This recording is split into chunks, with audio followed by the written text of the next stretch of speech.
नमस्कार, मैं हूं मुनीश श्रीवास्तव और आप हैं इस वक्त एक्सपोज टाइम्स के साथ।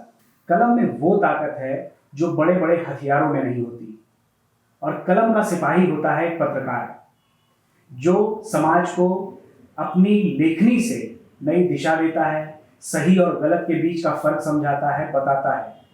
बनारस के एक ऐसे ही तेज तर्रार पत्रकार आज हमारे साथ हैं और हम उनसे चर्चा करेंगे कि पत्रकारिता आज वर्तमान दौर में किस स्तर पे पहुंच गई है, पत्रकारिता के संकट क्या हैं।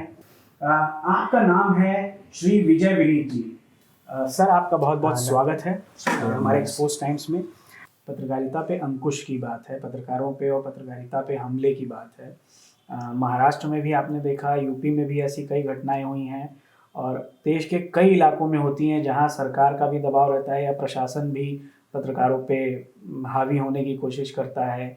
किसी खबर के अगेंस्ट उन पे एफआईआर, उन पे मारपीट की भी संभावना भी रहती है और हुआ भी ऐसा है। इसके लिए सर जिम्मेदार आप किसको मानते हैं? उस मीडिया हाउस को, जिस मीडिया हाउस में वो काम कर रहा है, या सरकार को? आप किसे जिम्मेदार मानते हैं? देखिए, पत्रकारिता पे हमले की कहानी आज की नहीं है। आपको वो दिन याद होगा जब मुलायम सिंह यादव ने पत्रकारों पर हल्ला बोलवाया था। याद होगा आपको, एक हल्ला बोल अभियान चला था वो पत्रकारों के खिलाफ। अच्छा। तो मुलायम सिंह उस समय मुख्यमंत्री हुआ करते थे और हमें याद है कि उस समय मैं अमर उजाला में था और 94 या 95 की घटना है और हम लोग स्टोरी कवर करने गए थे। हम लोगों को उस दौर में भी गिरफ्तार किया गया था और हल्ला बोल के तहत, और हल्ला बोल में तमाम हाकरों को और उस समय के पत्रकारों को गिरफ्तार किया गया और जेल भेजा गया। इस दौर में मुलायम का जो दौर था हल्ला बोल का, उस समय माना जाता था। उसके बाद उससे पहले मुझे याद है कि जब इमरजेंसी लागू हुई थी जी, तो इमरजेंसी के दौर में भी सबसे पहले पत्रकारिता पे हिंदुस्तान में हमला इमरजेंसी के दौर में पत्रकारों पर हुआ। उस दौर में अगर कोई पत्रकार लिख देता था अखबारों में तो उसके घर में अगर कोई सरकारी कर्मचारी होता था तो उसकी नौकरियां चली जाती थी। अच्छा। उस दौर में, और उसको जेल में भी बंद कर दिया जाता था। तमाम ऐसे पत्रकार थे जो जेल काटे। तो अब की जो पत्रकारिता है वो चापलूसी की पत्रकारिता हो गई है। उस समय मूल्यों की पत्रकारिता थी, सिद्धांतों की पत्रकारिता थी। तो जो बदलाव आया है तब की पत्रकारिता और अब की पत्रकारिता में, यही बदलाव आया है कि चारित्रिक पतन जो हुआ है उसका असर पत्रकारिता के क्षेत्र में बहुत ज़्यादा पड़ा है जी। और हमें जो लगता है कि आने वाले दिनों में पत्रकारिता का स्तर और भी गिरेगा। इसलिए गिरेगा कि अब पत्रकारिता बहुत दबाव में पत्रकारिता की जा रही है। आपको मैं बताऊं कि संपादकों की स्थिति आज ये हो गई है कि वो पपेट की तरह से काम कर रहे हैं, कठपुतली हैं। आपको लगता है कि संपादक, अखबार का संपादक बहुत खुशहाल है और बहुत रुतबा है, लेकिन सबसे डरा हुआ अगर पत्रकारिता में कोई इंसान होता है तो वो संपादक होता है। उसको लगता है कि अगर मैं मालिक के इशारे पर अगर नहीं नाचा, कठपुतली का शब्द मैंने इसीलिए इस्तेमाल किया है, उसको लगता है कि अगर मैं मालिक के इशारे पर नहीं नाचा तो उसकी कुर्सी चली जाएगी। तो अगर पत्रकारिता में, अखबार के दफ्तर में अगर कोई सबसे डरा हुआ इंसान होता है तो वो संपादक होता है। और मैं बहुत बेबाकी के साथ मैं कहना चाहता हूँ कि आज के दौर में अखबारों के दफ्तरों में नोटिसें चली जाती हैं तो प्राण सूखने लगते हैं जी। और ये दबाव डाला जाता है कि संपादक किसी भी तरह से उन नोटिसों को खारिज कराए, उसको समझौता कराए। तो ये जो कठपुतली नुमा जो आजकल के पत्रकार थे, पहले पत्रकार संपादक अड़ता था, उसकी हिम्मत नहीं पड़ती थी, और आज भी अगर जो अड़ने वाले संपादक हैं उनसे कोई मोर्चा नहीं, आज भी नहीं लेता है। आपने उदाहरण देखिए, आपको मैं बताऊं, ट्रिब्यून निकलता है, टेलीग्राफ निकलता है कलकत्ता से, उस अखबार को आप पढ़िए और टाइम्स ऑफ इंडिया पढ़िए। टाइम्स ऑफ इंडिया का जो राग है सत्ता के पक्ष में, है ना, एक यूं कह लीजिए कि ऐसा राग जो आपको बता देता है कि हम कठपुतली हैं, लेकिन टेलीग्राफ का राग ऐसा है जो बताता है कि हम किसी से नहीं डरते। आपने देखा होगा कि ये जो अभी किसान आंदोलन हुआ, उसमें जो सुप्रीम कोर्ट ने जो निर्णय लिया, जो डिसीजन लिया, जो कमेटी, किस तरीके से टेलीग्राफ ने सुप्रीम कोर्ट को कटघरे में खड़ा करने की कोशिश की, है ना। उसकी हेडिंग्स को देखिए, और उतनी हिम्मत दिखाने की क्षमता किसी भी अखबार में क्यों नहीं आखिर। इसलिए कि जो दबाव की पत्रकारिता है, और उनके मालिकों को लगता है कि यार अखबार अब व्यवसाय है, उनको एन केन प्रकारेण हर अखबार मालिकों के 10 काले धंधे हैं जी। हर अखबार मालिक के 10 काले धंधे हैं। उस काले धंधे में पर जब वार शुरू करता है राजनीतिक व्यक्ति, तब वो डरने लगता है, तब वो अपने संपादक को डराता है जी। और संपादक अपने रिपोर्टरों को डराता है, रिपोर्टर संवाद सूत्रों को डराता है। तो एक जो चेन है, संवाद सूत्र से लेकर के मालिक तक की जो चेन है डरने की पत्रकारिता में, वो बड़ी भयावह है। आज वही स्थिति है कि आज डरने वाले ज़्यादा हैं। मैं ऐसे पत्रकारों को जानता हूँ, जब मैं जनसंदेश में मैं एडिटोरियल इंचार्ज था, तब मैं जानता था कि कई ऐसे हम लोगों ने स्टोरियाँ की जो प्रशासन से, सरकार से हम लोगों ने लड़ा। एक लंबी लड़ाई लड़ी। आपने देखा होगा कि अकरी वाले प्रकरण में हम लोगों ने किस तरह से लड़ा, नमक रोटी में किस तरह से लड़ा, उब्भा कांड हुआ तो किस तरह से हम लोगों ने बेहतरीन कवरेज किया। तो उसका एक बड़ा कारण ये रहा कि सत्ता को लगने लगा, अरे ये कैसा शख्स है यार जो दबता नहीं है, ये डरा रहा है, तो या तो आप डर जाइए, या तो नहीं तो सरकार आपको डरा देगी जी। आपके हित को कई बार अच्छी स्टोरियां लिखने पर सरकार आपका विज्ञापन बंद कर देती है, आपके ऊपर तरह तरह के अंकुश लगाती है, आपके मालिक जो अखबार का होता है उसके काले धंधे का को तहस नहस करने की धमकियां दी जाती हैं। सर, आपने पत्रकारिता में लगभग 40 साल गुजारे हैं, और आपका अपना क्या स्ट्रगल रहा है, क्या अनुभव है जो आपने पत्रकारिता में उतार चढ़ाव, और आप फ्रीलांस जर्नलिस्ट भी रहे हैं, तो क्या अनुभव आपका रहा है सर? देखिए बुनेश जी, उस दौर में पत्रकारिता मैंने शुरू किया 82 और 83 में जी, है ना, 20वीं सदी में। तब हम लोगों के पास उस समय पत्रकारिता पढ़ाई नहीं जाती थी स्कूलों में जी, और गुरु शिष्य परंपरा थी कि एक अच्छे गुरु को पकड़िए, उससे पत्रकारिता लिखना पढ़ना और भाषा सीखिए। और हम लोगों ने शुरू किया।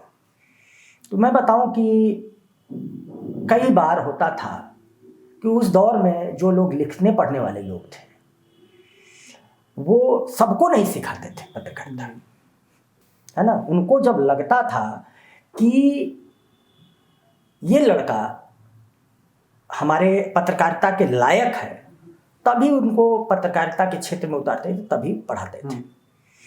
पहले पत्रकारिता में जल्दी कोई टिक नहीं पाता था, कसौटी बड़ी वो थी, चुनौतियां बड़ी बड़ा कठोर कह लीजिए कि दौर से गुजरना पड़ता था। कम पैसा मिलता था, लेकिन एक सुकून था कि जब आदमी लिखता था तो एक रिदम थी, एक यूं कह लीजिए कि एक प्रवाह था, लालित्य झलकता था जो लिखा जाता था, उसका समाज पर असर, हाँ, समाज पर असर पड़ता था। 83 से लेकर के 88 तक मैंने फ्रीलांस जर्नलिस्ट के तौर पे काम किया। तो उस दौर में हमारा कोई गुरु नहीं था जी, और हम लोगों के सामने, जैसे मेरे सामने एक बड़ी चुनौती थी कि मुझे कौन आसरा देगा और कौन कैसे मैं सक्सेस होऊंगा जी। और अखबार भी इतने ज़्यादा नहीं थे कि वहाँ हर आदमी को रखा जा सके। और आज जितने अखबार हैं, जितने पोर्टल हैं, चैनल हैं, कहीं ना कहीं आदमी को जगह मिल जाती जी।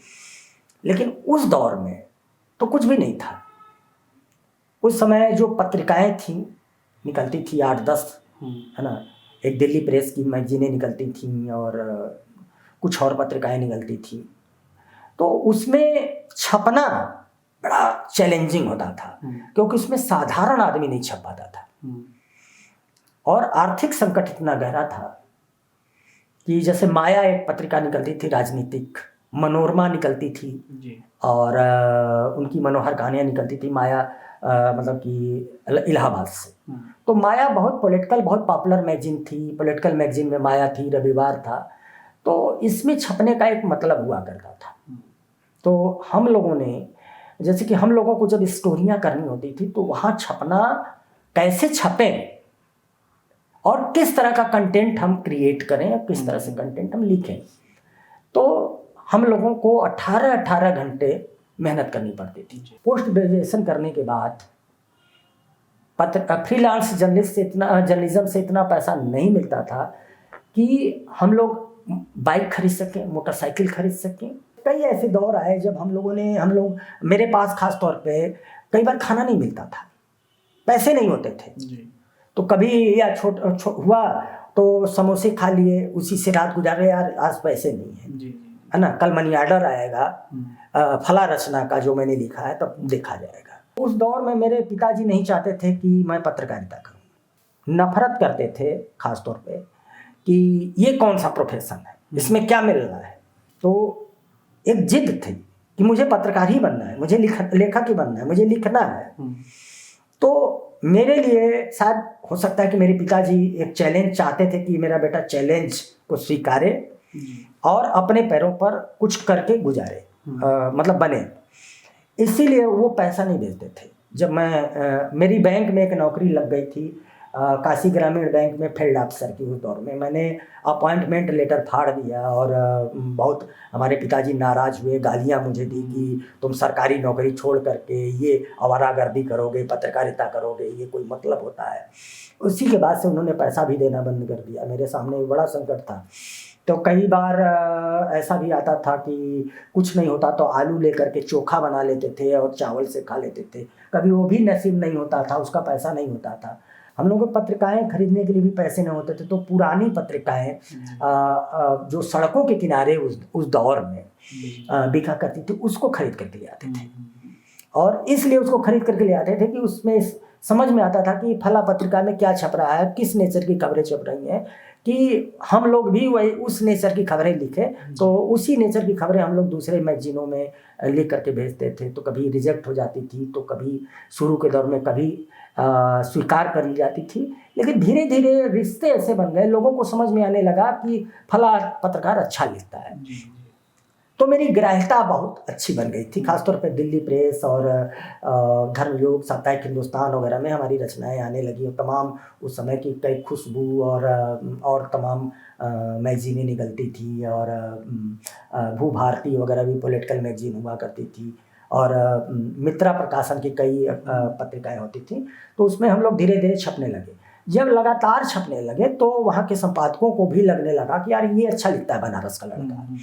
तो हमारी कमज़ोर भी रचना होती थी, तब हम जगह पाने लग गए। और हमारे दौर में, उस दौर में जब हम पत्रकारिता करते थे, तब उस दौर में भी हमसे बेहतर कोई लिखने वाला जर्नलिस्ट नहीं था।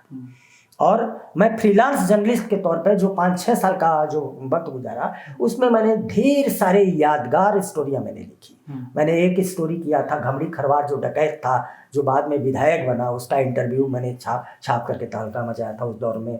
और उस दौर में मतलब मैंने नटवर लाल का एक लंबा इंटरव्यू छापा था। और जब नटवर लाल पकड़ा गया था यहाँ कैंट थाने में, उसमें कई मैगजीनों में हम लोगों ने मैंने खासतौर पर स्टोरी लिखी है, वो काफ़ी पॉपुलर हुई। तो इस तरह से ढेर सारी आर्टिकल्स उस दौर में जो कोई नहीं काम करता था वो मैं करता था।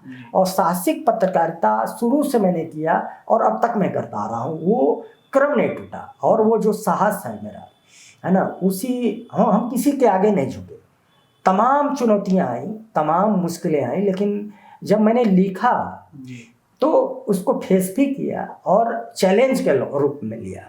और मैं जानता हूँ कि आज जो चैलेंज की पत्रकारिता अगर आप नहीं करते हैं तो आप घर बैठिए, कोई ज़रूरत नहीं है आपको पत्रकारिता करने की।